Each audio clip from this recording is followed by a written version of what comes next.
Welcome back, welcome back.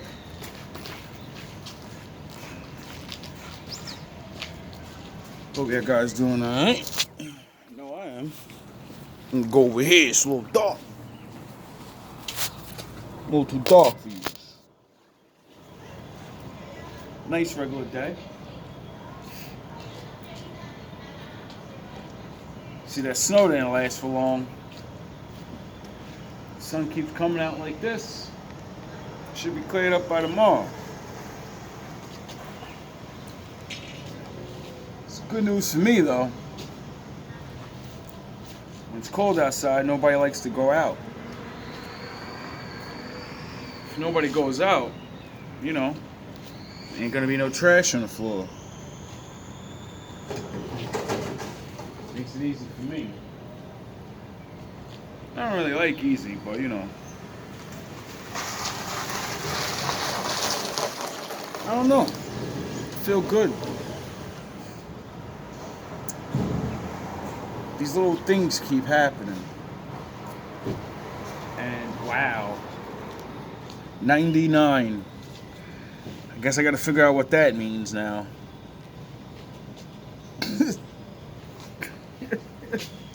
Whoever it's for, H99. I don't know.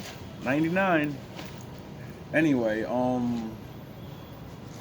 like yesterday I went out after making that last video at like 3 in the morning.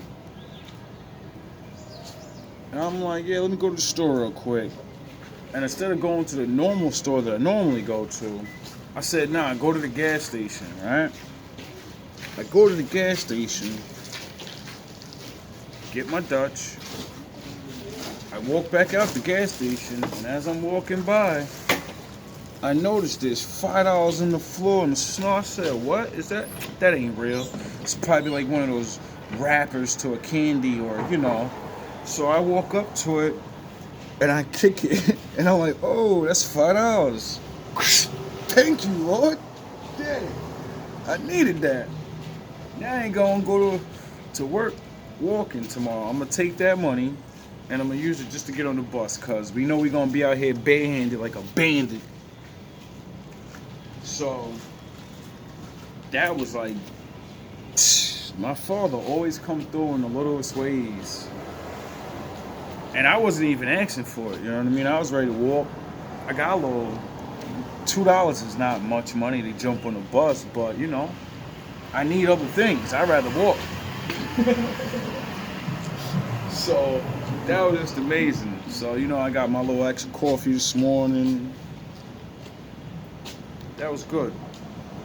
Then, since I'm so happy and I'm doing things and whatever this morning, I'm listening to readings and listening to music and starting to start over like, yo, you got to get back on your push-ups and you're thinking in the morning and not putting on readings or putting on nothing. Just get up, drink a tea, not a coffee, drink the tea. No sugar. And then do 10 to 20 push-ups. Preferably, don't name the number. See, this is how you start getting in shape. Don't say I'm gonna do 20 push-ups. Don't say I want to do 5 push-ups. Once you try to do what other people do and you're not on that level and you can't do it, or you struggle to do it, well then it's gonna take the confidence away. So if you know you don't never do push-ups, then say what I say. I'm gonna do as many as I can. And the last one that I do, I have to be struggling. You gotta. If you don't reach that point, then I don't care if it's 2 push-ups, nigga. If you go down and that's all you got, well, that's all you got. See, when you start from there and there's no number, you accomplish your goal. You're gonna go until you get tired, and that's it. See, once you do that a couple of times, you know your limit, and then every day you break your limit. And then you start feeling good about yourself, like, yeah, well, you know, I ain't doing 20. I ain't doing 100 in the morning, but you know what? I broke my limit. I beat myself The old me's gone. He's dead already. Half that guy that doesn't do it in him, he's dead. Because I did it now. And then, you keep going. And then you become the guy that's doing 10, 20. It's really that easy. It's about building your mind up. So as I don't do it, because when you're starting over, you got to be real with yourself. It's the best thing about the start. You're a loser. We expect you to lose. Well, at least you should expect to lose. You're a beginner. So losing is automatic. So when you lose, should you be mad? Should it hurt so bad? You're a loser. You're a beginner. That's what beginners do. They lose. And then the quitters are the ones we don't like. See, people like losers. Mike Tyson was a loser. Muhammad Ali was a loser. Michael Jordan, everyone that we all love started out as losers. And then they just never quit. They kept going to see how far they can go.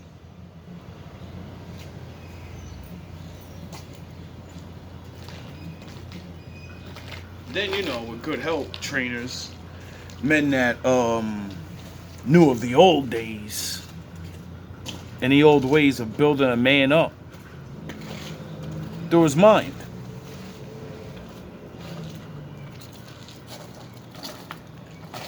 Men are like exactly what the Bible says. Clay, we're not leaving you out, warm man. Don't feel left out. We're not leaving nobody out today. And that means you could be molded.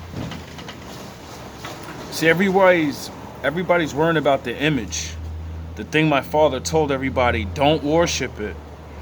If you focused on your image more than your inward, well, then you're not the real you. Because inside you is who you are. You can work on the outside all you want. But everybody wants to know you. Get it? See, once a relationship starts, friendships or whatever, same thing. You choose them off their looks or whatever. It's the first 5 seconds. This is why I don't like when women say, why you looking at me because I look good? Why? Do I know you? How the fuck can I even get to know you without you being something good to my eye? You get it? And then I go, she looks good, or she looks my type, right? And then I want to know what's in your brain. Because there's no other way for me to know what's in your brain. Women can't use this dumbness and have this in your head. This man's only talking to me because I look good. If you looked bad and no one talked to you, then you'd be complaining now, wouldn't you? Wouldn't you? Sound the mini horns, long range. Yes, you would. So, can we put the dumb shit aside of men and women ruining, these people you might meet and have decent relationships with? You may not stay with them, but you'll be decent. Anyway, back to my wolves. As I said, all right, the physical training, we ain't gonna be able to go so hard because we gotta get back to the Leviticus. You can't train your body without getting your body right first. You gotta eat, drink water, and eat right. Then you get the energy of the food and the sun and all of that, and then that gives you the boost. See, the boost of natural food gives you energy. The boost of motivation gets you started. But dedication will make you keep doing it over and over. Even when you lose, over and over. You'll just keep going back. Because it's not about beating other people. It's about beating the old you. Get it? Nah, you don't get it. Some of you get it. Some of you think I'm just talking nonsense. It's alright, though.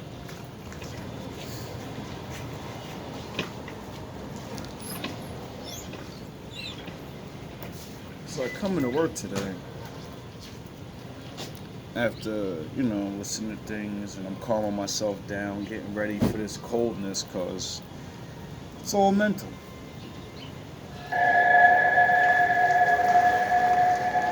I forget my phone charger and come into the laundromat, and I'm sitting here with the phone off, and I'm like, damn, man, what am I gonna do? I got the rest of the day to go. I didn't charge my phone last night. It's dead now. It's all early. Shit. So I asked the lady, can she charge my phone?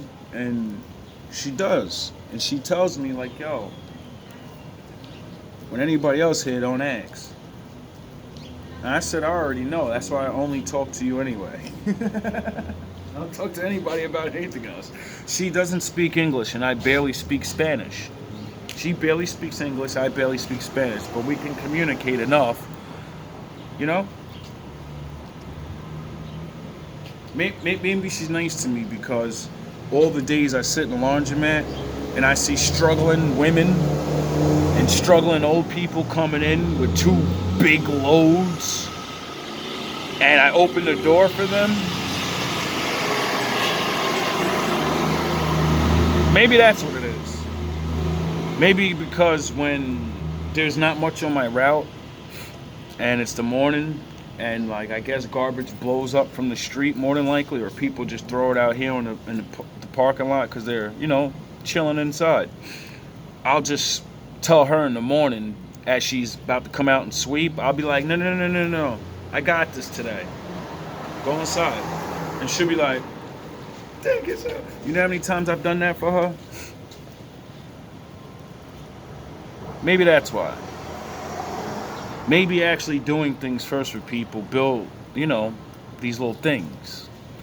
And then when you get crazy guys that want to fucking jump out and go crazy, they'll be the first one to run outside and be like, are you okay? Need me to call the cops? Oh, man. That's why you make yourself known in your neighborhood, not for a tough guy.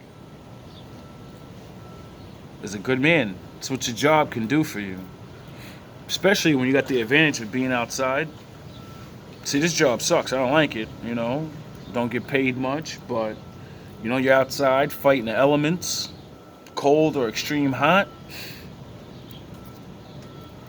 All these things, but the perks. You're outside in the greatest days when it's nice out. You get to see the nicest days. I get to watch the morning sunset every single morning.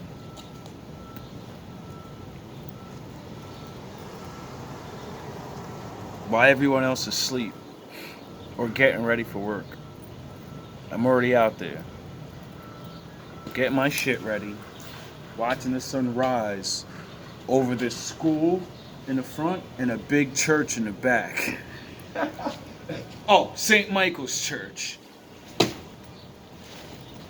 Yeah. My enemies put me on a route where is their church and it's dedicated to St. Michael, the guy that I keep saying protects me. It's a coincidence, right?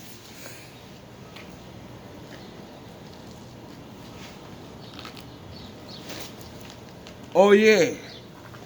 Found out what that means. Thank you, Linda. So, I don't know where she looks it up, but I gotta look this up. Because according to my source,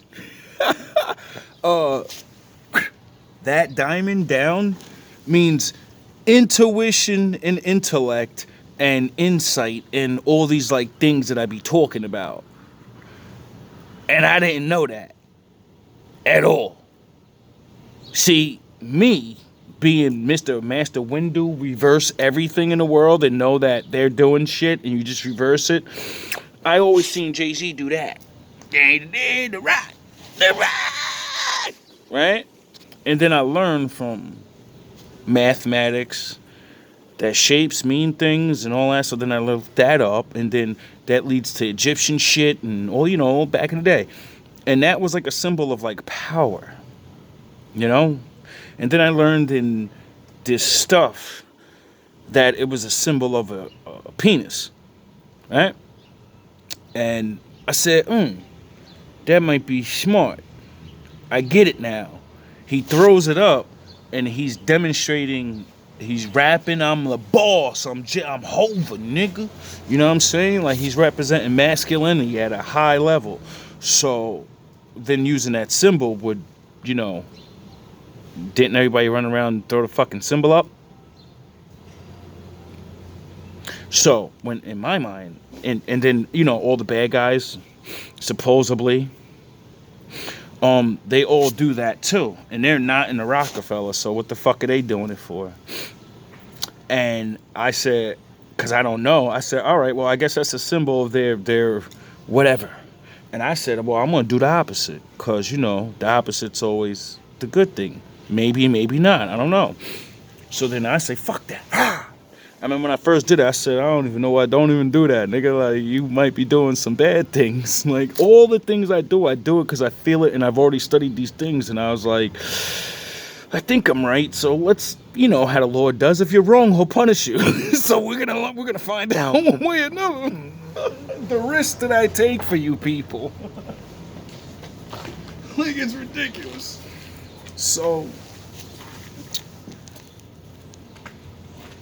I've been throwing that around every now and again. Then that led me to learn I've been learning signs and stuff. And all these little fucking hand signs that I've been throwing up, they all mean things. And I'm starting to find out they're like some Buddhist that Contra Sutra thing I was talking about. It's something like that. But it's like Naruto. Like, you Naruto dudes know what I mean. Like, how the ninjas be, my Chaozu and my Jitsu and all of that. Because those symbols are drawing in actual power and shit. And, I wonder who taught man how to do that. How to draw power without words. Anyway. So once I found that out, it felt kind of good. Because, sound the horns. I was like, hopefully I'm right, My intuition is on point. And that'd be a good thing, because, you know what I'm saying? Nigga like me don't like to promote the wrong things. I don't like to be used. And I know how the other team, fucked with us and shows us all these things anyway, and then we mimic what we see. Like, I was throwing this devil shit up back in the day when I was a teenager. When I say I made up a crew called Wolfpack, that was our sign. That was how I used to throw up before we used to fucking wow out on niggas, or just, team up. That's how, you know what I mean? And I didn't know that. I was fucking 14, 15 years old, and I learned it because of wrestling, WWF. There was a crew of wrestlers that got together called NWO, the New World Order. This is what I'm like, yo, dog, what was y'all watching? Everything y'all was watching, I was watching, and I learned off it and didn't know what I was watching, and then copied it, and then was like, wait up. And then I read the Bible and shit, wait up, these niggas got you, dog. They got you. They got you. All right, now take everything you learned, do it in reverse, and then do what the fuck they already have you doing. Recruiting. Making people do bad shit without even realizing it, when you're just thinking, oh, I gotta teach people to survive. There's another way. Go work. Break your fucking back and learn that it's gonna be hard. Who cares? If you stick together, it wouldn't be so goddamn hard now, would it? So, when I say I've been, the Lord placed me in this very weird life, and I've been doing these things all my life. I've just been perfecting it and learning what I'm doing and learning what the right way is, hopefully. And, now that I'm starting to see these things, and then I'm running around with the Buddha chain, and I'm like, I'm Master Windu, and all this stuff, and I'm like, yeah, it's starting to fall together now on certain things you may or may not be supposed to be doing. Because when I read that Bible, man, they were going everywhere. You just don't understand this. Even if we wasn't like how the fake Israelites and the Hotep ass niggas, we were running everything in the world. Every continent was ours. We run everything. I don't want to hear that shit. Somebody had to own something. The Most High is fair. Most High said, you get there, and you get there. Most High doesn't say you just run everything. You know what I mean? So I don't want to hear that. And if it is that, I don't know. I can't fucking prove it. And anyway, my point is, damn, it slipped my mind. It's fucking cold out here. Like, oh, I gotta watch this video and go back to that point. So many things are going through my mind. Sound of horns. Oh God, it's cold. Sound of horns. Yeah, we got to get back to that one. But so many different things. Yeah, the Lord don't want me to talk about that, I guess. So many signs and different things and packing up. That was my crew back then was called Wolfpack. That's why I say I've been wolfing up since I was 14 years old, nigga. NWO, red and black, nigga. What you know about that? Yeah, y'all was the black and white NWO, wasn't you? You was with Hollywood Hulk Hogan. Nah, nigga, I was with Razor Ramon, Big Daddy Nash, and Six Pac. Nigga, you don't know nothing about that. You know Six Pac, X-Man, Razor Ramon, Big Daddy Diesel. Y'all don't know Big Daddy Diesel? The Giant Killer? Oh, y'all don't know Big Daddy Diesel, the Giant Killer? Oh, come on, man. Big Kevin Nash, nigga. Let me stop. But nah, for real. This is why I say y'all niggas don't know nothing about my personality and all these things. When I was 14 years old, I was wrestling against a dude that was twice the size and had like 2-3 the weight on me. And I was wrestling him, getting literally jack bomb powered tonight. Getting thrown around in every wrestling move you can think of. We would lay mats out and really go ham on each other. So this is why I be like, I don't like fighting nobody, and I don't fight nobody my size, because I'm going to fight you like I did that big ass nigga. And once I learned how to, like, he abused me for months. And then eventually I learned submissions because I said, I can't wrestle him, so I need to do the luchador shit. And then next thing he know, he started getting Scorpion Deathlocked and the crossface cripplers and the fucking arm bars, and niggas started learning real fast. You don't gotta be big, sound the horns. You don't gotta be big to be the big nigga. You just gotta take out their weaknesses. You know, make them tired, make them wrestle around with you, don't let them slam you, and then take out an appendage, and the fight is over. It's all over once that one appendage goes out.